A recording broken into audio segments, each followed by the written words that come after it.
This is the Vmoto Stash electric motorbike, currently retailing at 6295. It can be ridden with a CBT or a car driving licence if your test was passed before 2001. As with all Vmotos, you get a 2-year warranty, and that's extended to a 3-year warranty for the battery.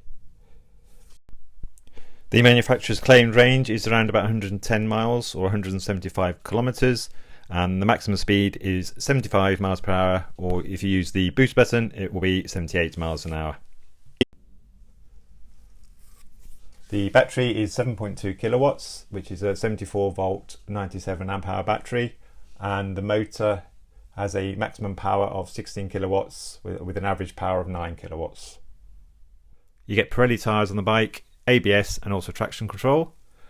Once you've downloaded the Vmoto app, you will have GPS that will be shown on the display, and the weight of the bike is 153 kilograms including the battery, so a lot of the weight will be with the battery.